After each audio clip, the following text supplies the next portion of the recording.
7, do 22 ao 28. Diz assim a palavra do Senhor. De tanto melhor aliança, Jesus foi feito fiador. E, na verdade, aqueles que foram feitos sacerdotes em grande número, porque pela morte foram impedidos de permanecer. Mas este, porque permanece eternamente, tem um sacerdócio perpétuo. Portanto, pode também salvar perfeitamente os que por ele se chegam a Deus, vivendo sempre para interceder por eles. Porque nos convinha tal sumo sacerdote, santo, inocente, imaculado, separado dos pecadores e feito mais sublime do que os céus, que não necessitasse, como os sumos sacerdotes, de oferecer cada dia sacrifícios, primeiramente por seus próprios pecados e depois pelos do povo, porque isto fez ele uma vez, oferecendo-se a si mesmo. Porque a lei constituiu sumos sacerdotes a homens fracos, mas a palavra do juramento que veio depois da lei constituiu ao Filho, perfeito para sempre. Até aqui, meus irmãos. Amada congregação do Senhor, no início da era cristã, após a morte dos apóstolos e também, especialmente, após os grandes concílios que foram realizados para defender a doutrina ortodoxa, a doutrina da igreja, pouco tempo depois, os cristãos, eles foram começando a tratar Jesus como um tipo de salvador insuficiente. O que então era consolo para a igreja desde o começo, tornou-se algo não tão seguro assim. E a cristandade começou realmente a olhar para Jesus, não como no início, bem no início da era cristã. Na Idade Média, por exemplo, muitos desvios do puro evangelho aconteceram. Houve afastamentos da sã doutrina e uma compreensão errada da cristandade com relação a Cristo, guiada por muitos líderes infiéis, que começou, infelizmente, a se devotar a santos, a procurar nesse sentido, de uma maneira muito errada, Maria como sendo um tipo de mediadora, a fazer peregrinações à chamada Terra Santa, a Jerusalém, e todo tipo de superstições. Isso tornou-se cada vez mais comum, e o conhecimento acerca de Cristo, no meio do povo, tornou-se algo fraco, que não dava consolo para aquelas pessoas. Na época da Grande Reforma, Cristo já havia se tornado apenas um mero detalhe na igreja. Ou seja, havia tantas coisas, que acabava preenchendo o coração daquelas pessoas e substituindo a verdade, que Cristo era visto como um detalhe.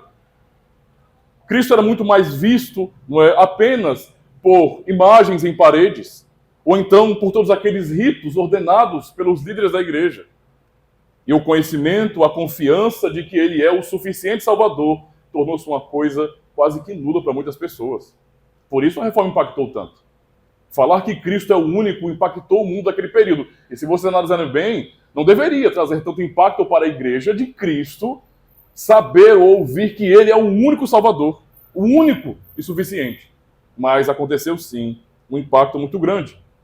Por isso devemos entender, meus irmãos, para aqueles cristãos, no final da Idade Média, Cristo era Salvador, porém não era Salvador suficiente. Todos precisavam se esforçar ao máximo, dar indulgências para a igreja, apelar para o Papa e para os seus santos falecidos. E naquele momento de escuridão, quando havia essa cegueira espiritual, onde Cristo havia sido substituído por ritos e ordenanças sagradas, a luz do Evangelho raiou, a palavra de Deus. E pelas Escrituras Sagradas, Deus trouxe reforma à sua igreja. E os reformadores, unânimes naquele contexto, eles sim declararam, eles confessaram, que Cristo não é apenas um libertador, um salvador que é limitado. Ele é o Salvador. Que nós não precisávamos da ajuda da igreja, ou do Papa, ou de qualquer outro líder, ou daqueles que foram crentes fiéis no passado e que já tinham morrido. Não. Nós precisávamos de Cristo. Ele é o Salvador, o único e suficiente, que foi providenciado pelo próprio Pai. O nosso catecismo ele foi produzido na época da Reforma. Então, digamos que é um texto antigo, mas que é muito atual, porque as verdades explicadas aqui nos servem hoje muito. E em resposta à falsa confissão sobre Cristo, daquele contexto, não é? Foi dito no catecismo, como lemos na pergunta e resposta 30. Aqueles que buscam com fervor a sua salvação ou bem-estar nos santos, em si mesmos ou em outra coisa qualquer, também creem no único Salvador Jesus? E a resposta, não.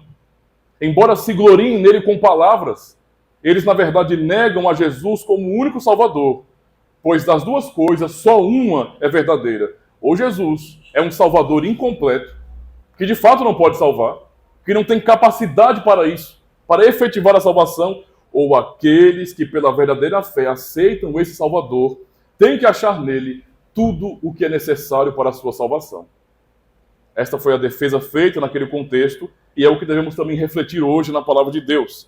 Cristo é, meus irmãos, e sempre será o único, perfeito e suficiente Salvador para o povo de Deus. No texto de Hebreus 7, aprendemos muito sobre o sacerdócio de Cristo, não é? Como este é superior a tudo o que os sacerdotes daquela época do templo faziam, realizavam. E como ele fez, na verdade, o que Cristo fez é infinitamente maior, tem valor infinito. Particularmente, temos expressões no texto que são fortes e nos mostram o porquê ele é suficiente e porque temos que achar tudo nele. Então aprendemos aqui que Cristo ele permanece para sempre. No verso 24 lemos, mas este, porque permanece eternamente, tem um sacerdócio perpétuo. O trabalho dos sacerdotes no passado era se aproximar de Deus com sacrifícios ordenados em favor deles mesmos e também do povo, em favor do povo. Este era o culto da antiga aliança. Todos os dias havia sacrifício no templo. E uma vez por ano, não é, acontecia o dia da expiação, não é, onde havia um trabalho mais intenso dos sacerdotes. Pois naquele momento, o líder dos sacerdotes, o sumo sacerdote, faria todo aquele rito litúrgico de purificação para entrar no Santo dos Santos, não é, na parte lá final do tabernáculo, justamente aquela parte que não era acessível aos demais membros da congregação. Mas embora esse trabalho tão importante para o povo de Deus fosse tão importante, não é, e necessário, a verdade é que todos os sacerdotes eram substituídos, pois eles envelheciam, eles adoeciam e eles morriam. Eles eram impedidos pelo tempo, eles não podiam manter o seu trabalho. Ou seja, o trabalho deles em favor do povo não era um trabalho sólido, não era um trabalho seguro. Mas o autor aos Hebreus diz que Cristo permanece eternamente. E por isso tem um sacerdócio eterno. Isso quer dizer, meus irmãos, que o trabalho que ele realizou e realiza por nós não terá fim. Esse é o ponto central aqui. Então observem, ele entrou não num santuário aqui da terra, mas no santuário dos céus. E está à direita de Deus Pai Todo-Poderoso, ou seja, como cantamos no hino diante do trono de Deus nos céus. Temos perfeita intercessão. É isso que aprendemos na palavra de Deus. Seu sacerdócio é imutável, intransferível. Por esta razão, não podemos, meus irmãos, encontrar salvação em outro.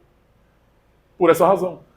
Não é? E nem devemos buscar salvação em outro, uma vez que o próprio Deus já nos deu o mediador perfeito.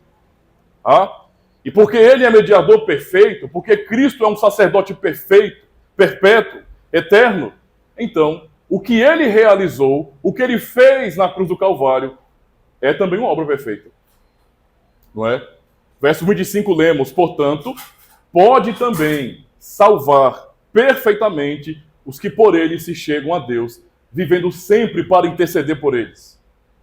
Esta é a principal base das perguntas e respostas de nosso catecismo, no domingo 11. Cristo é o único Salvador e suficiente Salvador. O texto de Hebreus diz que ele pode salvar perfeitamente. Tá? Ou podemos também dizer que ele pode salvar completamente, ou então definitivamente. Sua obra é perfeita. Esta é a verdade do Evangelho, não é, que o Senhor nos traz. E esta verdade foi escondida de muitas pessoas na Idade Média. Muitos cristãos não tinham essa consciência, não tinham essa fé. Não confiavam em Cristo desta maneira. Muitos não tinham essa esperança. Muitos membros da igreja do Ocidente não tinham a grande esperança da salvação segura em Jesus Cristo. Eles não sabiam dessa verdade, pois estavam escravizados, não é, a uma falsa ideia sobre Jesus, sempre o vendo como sendo um salvador distante dos pecadores. afastado, que não se importa, que não tem misericórdia, que não pode de fato salvar. Meus irmãos, imaginem a vida triste daqueles cristãos num mundo tão difícil, com vários problemas, não é, onde não havia garantias. E a igreja, que deveria transmitir esse evangelho de consolação para aquelas pessoas, não fazia esse trabalho. Não fazia esse trabalho. Era uma vida realmente triste, sem esperança de um Salvador perfeito. O catecismo, então, questiona sobre aqueles que buscam salvação ou bem-estar nos santos, em si mesmos ou em outra coisa qualquer. Os autores do catecismo não colocaram uma pergunta dessa à toa. Eles o fizeram porque esta era a realidade da cristandade naqueles dias. De fato, as pessoas buscavam salvação e bem-estar, não é? Ou, no caso, sua felicidade, ou significado na vida, ou mesmo um consolo, nos santos. Eles buscavam isso nos santos. A igreja, enquanto instituição, ao invés de apontar para Cristo, afastava o Salvador das pessoas.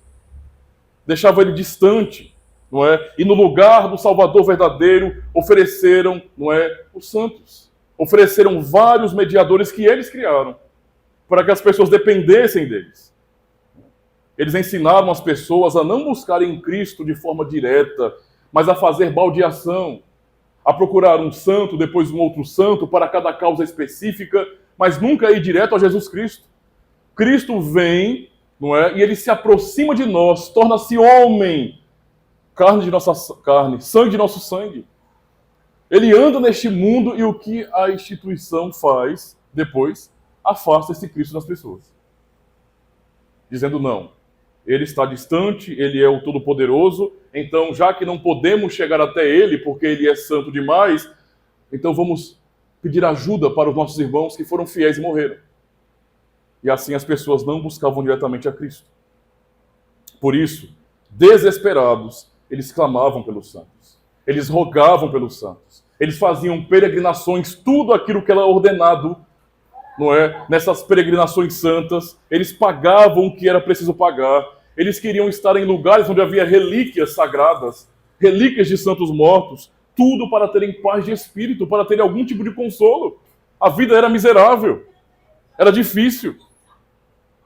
Havia também não apenas uma busca por falsos mediadores, ou mediadores que os homens inventaram, mas o povo era ensinado a fazer o melhor, a ser o melhor possível, para que, quem sabe, sendo os melhores, alcançando de fato santidade, serem então salvos, serem então perdoados por Deus. Imaginem um tormento na mente dos pecadores, olhando para as suas próprias misérias, se questionando, tendo tantos conflitos em seu coração, participando, não é, de missas, ouvindo pregações ou ensinos, alguma coisa da Bíblia, ou então as ameaças por causa das indulgências, e se questionando como é que eu posso ser salvo, como é que Deus vai me perdoar, eu sou mau, eu sou tão fraco, eu falho todos os dias, a minha consciência pesa todos os dias, como é que eu terei salvação? Isso era terrível, irmãos. Terrível. Dizer às pessoas, a nós pecadores, olha, não tem outro jeito. Sejam santos, perfeitamente santos. Obedeçam toda a lei de Deus. Sejam pessoas perfeitas. Quem sabe vocês entrarão no seu reino? Quem, em sã consciência, com honestidade, ficaria em paz com uma coisa dessas? As pessoas sofriam por causa disso. Nós podemos observar que o nosso Senhor Jesus Cristo também teve que lidar com pessoas assim. Quando há, por exemplo, uma mensagem que é essencialmente moralista e que ensina que a pessoa consegue alcançar justiça própria por meio da obediência, facilmente pessoas que são hipócritas se levantam no meio das outras e dizem, não, eu consigo um patamar moral mais elevado do que os demais, então é claro que eu mereço ser salvo. Jesus teve que lidar com pessoas assim. Ora, ele contou, por exemplo, aquela parábola do fariseu e do publicano, não é? Em Lucas 18. E só o verso 9, ele fala justamente isso. E disse também esta parábola a uns que confiavam em si mesmos, crendo que eram justos, e desprezavam os outros. Ou seja, havia pessoas assim, naquele contexto. Pessoas que achavam que, se eu conseguir cumprir regras externas, então é claro que eu merecerei a salvação, eu serei justo.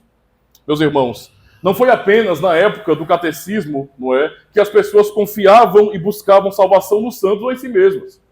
Não é? Isso não é um problema apenas do passado. Hoje é a mesma coisa. Sim, meus irmãos, membros de Roma hoje continuam a buscar santos. Eles continuam aprendendo a confiar em ritos, em homens, em si mesmos. Muitos cristãos que se chamam de evangélicos também, pessoas que estão no nosso meio muitas vezes, eu digo no meio da cristandade evangélica, muitos continuam igualmente nas trevas, pois são, não é, totalmente dependentes de si mesmos. Eles realmente acreditam e confiam que o seu esforço vai justificá-los, que suas obras vão os aproximar de Deus nesse sentido. Eles também entendem que o ser humano é capaz de responder a Deus e é capaz de fazer sua própria parte, sua cooperação na salvação. Não é? Porque assim como pessoas, não é, no século XVI, não confiavam em Cristo somente, não é, de verdade, hoje também muitas pessoas não confiam. Há muitos cristãos hoje que se gloriam em Cristo somente com a boca, somente com palavras, e só. Mas veio um Salvador incompleto, incapaz e insuficiente. Se eu não fizer a minha parte, os outros 50%, não há salvação para mim. Eu preciso completar essa obra. É por isso que o catecismo nos apresenta essa lógica, irmãos. Ou confiamos em Cristo de verdade, como Salvador perfeito e completo, ou então nos gloriamos nele somente com a nossa boca, somente com palavras. Tá? E no fim, nossa fé não é verdadeira. Se nós não conseguimos confiar em Cristo de verdade, se para nós é inseguro confiar em Cristo, então o que nós temos não é fé de verdade. Nós entendemos ele como alguém que tem poder, mas não um poder total, não é, para nos salvar de verdade. Esse é um problema muito sério, na verdade. Ou Cristo é tudo para nós, de verdade, de todo o coração, ou ele não é. Ou ele é meu salvador, ou ele não é. Não tem meio termo nesse sentido. Jesus não é um meio salvador. Ele não é uma boia furada.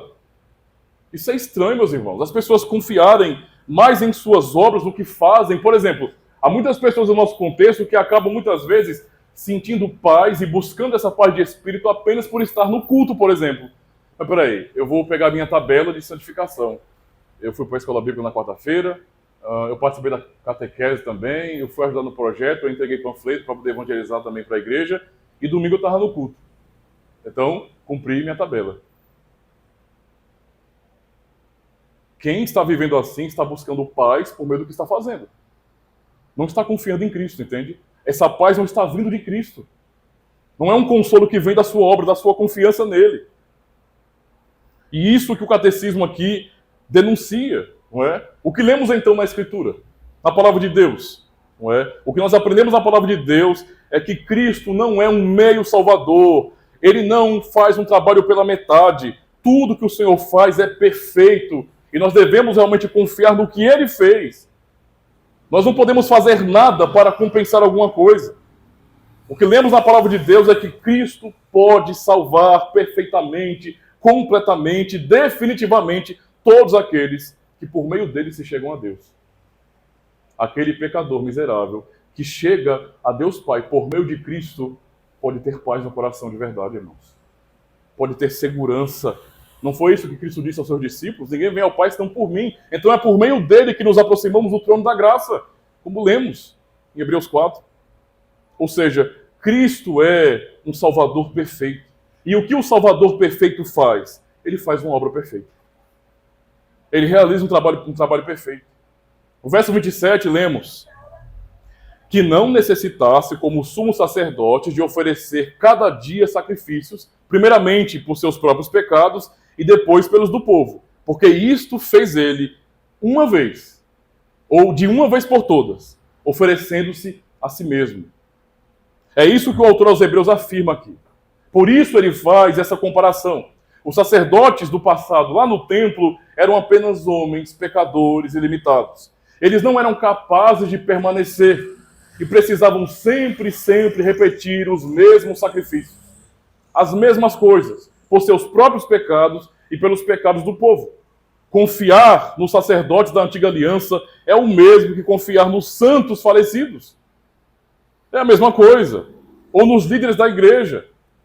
A obra que eles fizeram não era perfeita, bem como as obras dos santos não foram perfeitas, eram homens pecadores como nós. E nem as nossas próprias obras são perfeitas.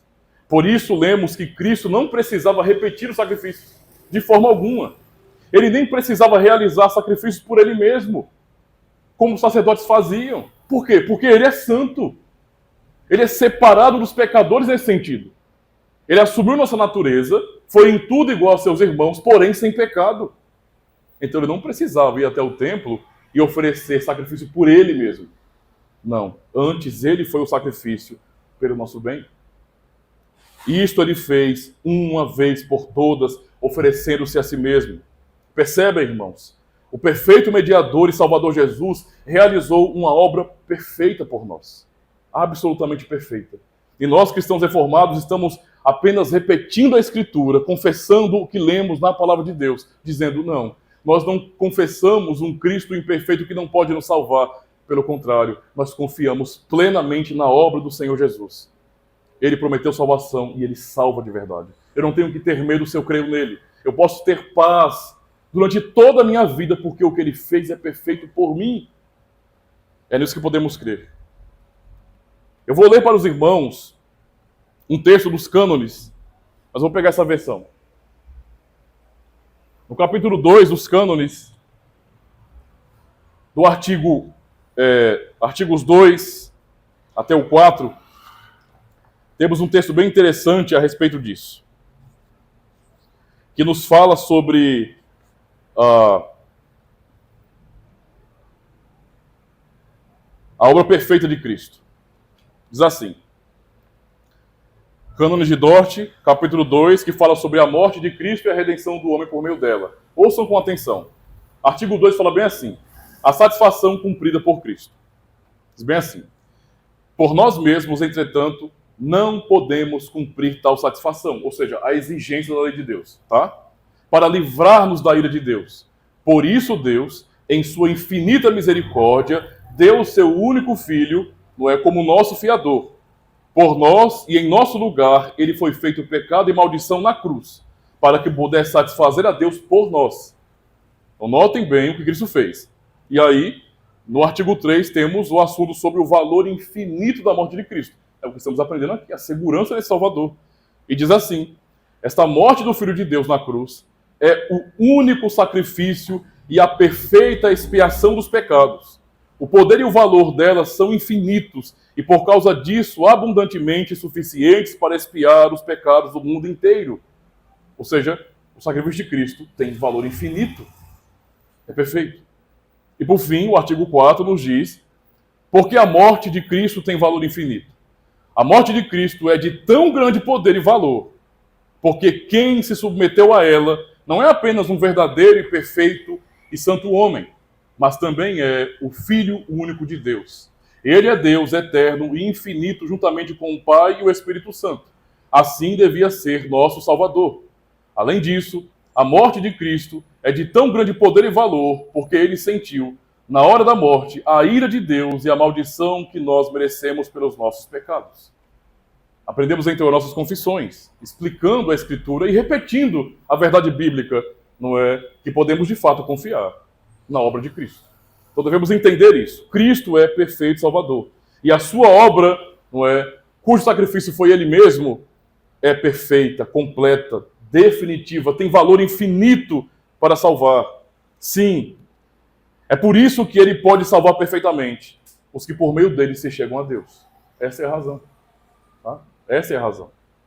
Deus nos dá segurança em Jesus Cristo. O verso 28 nos diz, porque a lei constituiu sumos sacerdotes a homens fracos, mas a palavra do juramento, que veio depois da lei, constituiu ao Filho perfeito para sempre. Este é o nosso Salvador, perfeito para sempre. Podemos ou não ter paz em Jesus Cristo? Podemos, irmãos. Paz completa, paz real. É por isso que o nosso catecismo afirma, ou Jesus é o Salvador incompleto, ou aqueles que pela verdadeira fé aceitam esse Salvador têm que achar nele tudo o que é necessário para a sua salvação.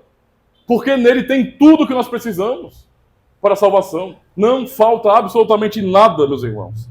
Pensemos nisso. Quantas pessoas em nosso país, em nosso contexto que nós conhecemos, não aceitam Jesus, por exemplo, em cultos evangélicos, ou então em cruzadas religiosas. Não é tão comum no contexto brasileiro pessoas levantando as mãos dizendo: eu aceito Jesus como meu único e suficiente Salvador, e depois de pouco tempo, quando aprendem uma doutrina errada, estão dizendo: mas se eu não fizer a minha parte, eu não vou conseguir. Então eu tenho que fazer certas coisas, segundo o pastor está dizendo, para que eu consiga me manter na salvação, ou então alcançar a justiça. O pensamento, infelizmente, é esse daquelas pessoas que aceitam Jesus. É dizer: Deus faz 50% e eu completo. Alguns querem ser um pouco mais piedosos e falam bem assim: não, Deus faz 90%. Não, 95%. Não, quem sabe 99%. Tem só um elo que sou eu quem faço. Só uma coisinha pequena. Uma coisa mínima eu faço. Não é assim, irmãos. Não é assim. O que ele fez é perfeito e suficiente. Não falta nada. Não precisamos nem tentar cooperar com Jesus. O que precisamos é confiar no que ele disse, no que ele fez, na palavra de Deus, e nada mais do que isso. E então viver pensando nisso, crendo nisso por gratidão, e não tentando alcançar alguma coisa.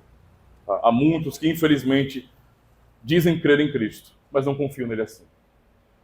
Eu fico preocupado, porque em horas da nossa vida difíceis, onde nos sentimos muito derrotados, onde enfrentamos problemas, talvez problemas de pecado mesmo, se não temos a confiança do Evangelho, como é que vamos ficar numa situação como essa? Eu posso me lembrar quando eu era um garoto andando para a igreja, um jovem chegando no contexto de uma igreja cristã, e como eu aprendia a não confiar na obra de Cristo.